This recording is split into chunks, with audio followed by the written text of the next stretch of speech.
Bonjour à tous, c'est Simon et je suis avec vous pour vous parler d'un événement tout récent, d'une actu brûlante, de quelque chose qui, comme l'histoire sans fin, est long, très long, et vraiment très chiant, c'est les Oscars 2022, un nouvel échec pour Hollywood.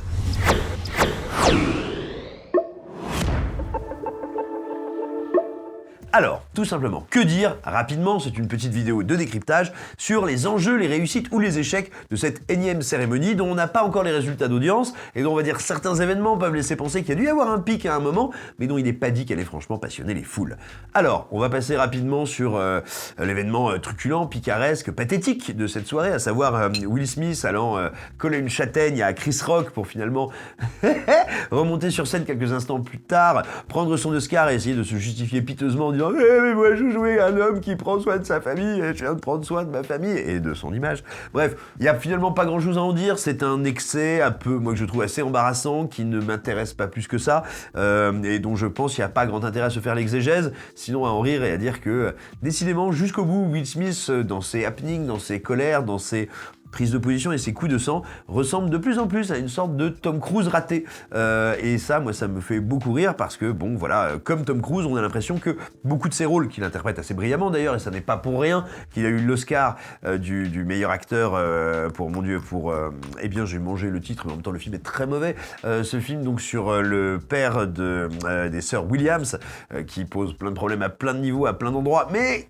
où au moins il est un excellent comédien, eh bien, comme Tom Cruise, on a parfois le sentiment que ses rôles servent à commenter sa carrière ou l'image qu'il voudrait en donner. Là, c'est évidemment le cas des années après des succès relatifs, voire des insuccès, et une communication qu'on qualifiera de hasardeuse sur sa famille en général. Il joue le rôle d'un pater familias, de quelqu'un qui a pris en main la destinée de ses enfants pour le mieux et qui se sera sacrifié tel un pélican régurgitant dans la bouche de ses oisillons un programme éducationnel puissant.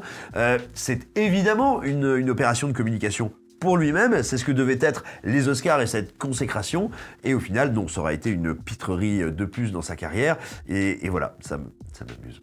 Parlons en revanche un petit peu de ce que les prix remportés dans cette soirée peuvent dire de l'avenir, des changements, des transformations au sein de l'industrie du 7e art et de Hollywood. L'événement majeur de cette 94e cérémonie des Oscars, c'est le triomphe sans appel des plateformes de SVOD, Apple et Netflix. Alors, dans le cas d'Apple, c'est d'autant plus frappant qu'ils repartent avec la statuette de l'Oscar du meilleur film, à savoir Coda, le remake de la famille Bélier, ne riez pas, qui a eu, dès sa présentation il y a quelques mois à Sundance, des critiques incroyables dithyrambiques, et qui est sorti dans la foulée il y a quelques temps, aux États-Unis via Apple TV+, donc, et aussi dans une sélection très limitée de cinéma pour lui permettre de concourir aux Oscars, tout simplement. Il faut bien voir que ça se double de l'Oscar de la meilleure mise en scène, de la meilleure réalisation, en l'occurrence de la meilleure réalisatrice, à Jane Campion, qui a mis en scène donc The Power of the Dog, qui lui est une exclusivité Netflix. Apple TV et Netflix ont donc remporté les deux prix les plus prestigieux des Oscars, et non pas des studios classiques, des majors. Ça signifie déjà, d'une, que pour, on va dire, les cérémonies de récompense, il n'y a plus de différence, il n'y a plus de barrières, il n'y a plus... Voilà, les films de cinéma sont des films tout court. Ça signifie aussi que le cinéma dit à Oscar, ou qui peut potentiellement exciter aux Oscars, est véritablement en train de s'installer sur les plateformes, au moins autant, sinon nettement plus, que dans les salles. Ça signifie aussi que les plateformes ont désormais une puissance politique énorme. Pourquoi est-ce que je dis ça ?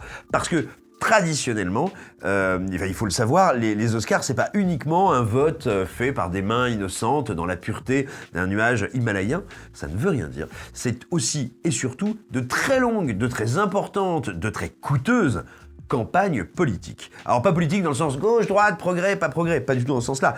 Politique, je veux dire la politique des studios entre eux pour s'affronter. On va organiser des projections dans de très beaux hôtels, on va offrir des cadeaux, bref, il est connu que pour un studio qui veut pousser des artistes ou des œuvres aux Oscars, ça peut rapidement se chiffrer en millions de dollars. Et donc là, ce qu'on voit, et ce qui est pas si étonnant finalement, c'est que pour les plateformes de SVOD, ce système est sans doute un peu une aubaine, parce que tout simplement, des Netflix ou des Apple, des Amazon ont une puissance de feu économique qui est incommensurablement supérieure à des Paramount, à des Warner, à des Sony, etc. Et que donc, par définition, ça leur donne un avantage certain. Alors attention, je ne dis pas ça pour dénigrer les films en question. Pour être parfaitement transparent, je suis pas du tout fan de Power of the Dog, que je trouve assez caricatural et faible comparé à la filmographie de Jane Campion en général. Coda n'est pas quelque chose qui me passionne intensément. Néanmoins, je me dis pas genre ah, ils ont gagné, c'est vraiment juste pour ça. Oh là là, il y a eu des trucs bien plus déshonorants qui ont déjà été primés aux Oscars, clairement.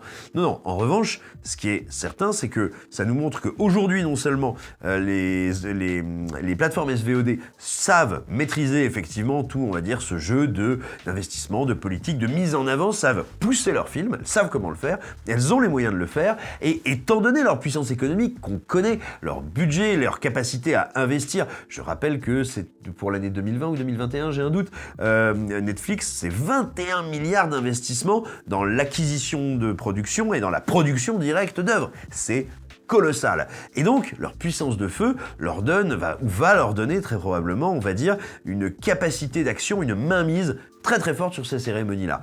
Qu'est-ce qu'on peut dire sinon autrement? Je vais pas vous faire tous les prix parce que honnêtement ça m'intéresse pas du tout. On peut dire que Dune a été cantonné véritablement aux prix techniques, notamment sur le son, la musique, la photographie aussi je crois, il me semble que c'est la photographie de Craig Mazin qui a été récompensée.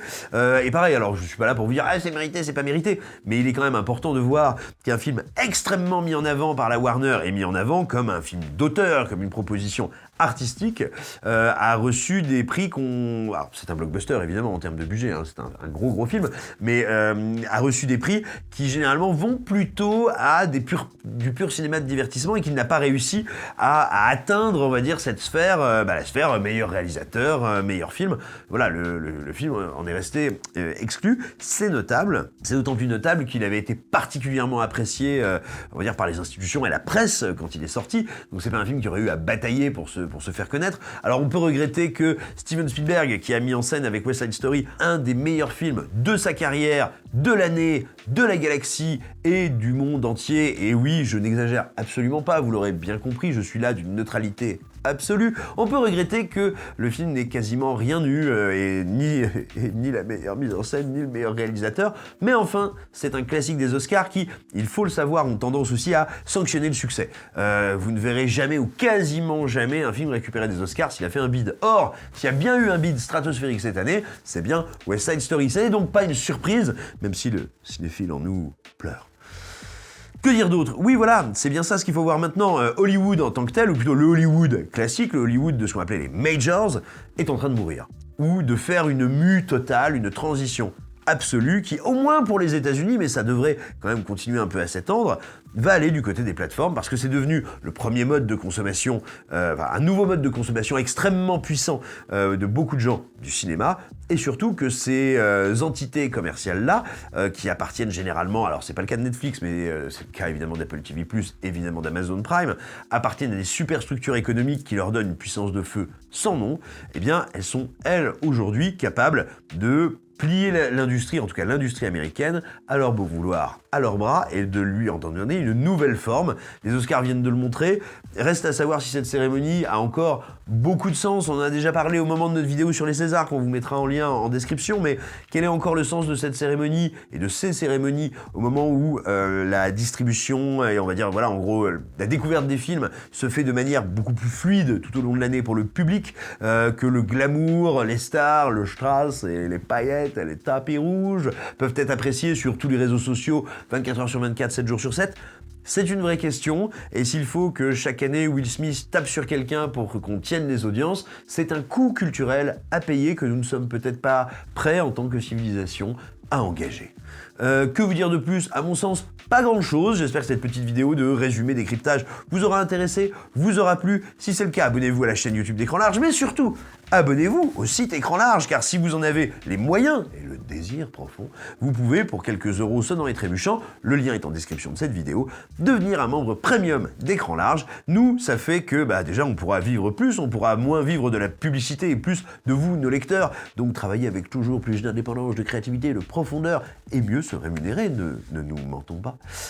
Et puis surtout, ça veut dire que vous, si vous devenez membre premium, vous aurez droit à 4 articles par semaine, rien que pour vos yeux, et qui pourtant ne parleront pas que de James Bond, des articles, on l'espère, intéressants, excitants, dans lesquels on reviendra sur des films cultes, sur des auteurs et des artistes importants dans lesquels vous pourrez retrouver aussi bien Romy Schneider que Takashi Miike, que Lamberto Bava, dans des films tels que Diamant sous canapé, tels que Démon, tels que tout ce que vous voulez, parce qu'on ne parle que de bons films ou de films un peu tarés. On espère que ça va vous plaire, que vous allez payer, nous donner plein de sioux, parce qu'on a un arc qui a bien besoin de sioux. Ça ne veut rien dire, j'ai essayé de faire un hommage au nul, je n'en suis même plus capable. Cette matinée est compliquée, la nuit fut brève. Je vous embrasse, j'espère que vous allez bien. Et si cette vidéo ne vous a pas plu, vous pouvez toujours insulter ma mère, parce que moi, à cette heure-là, je vais m'occuper de la vôtre.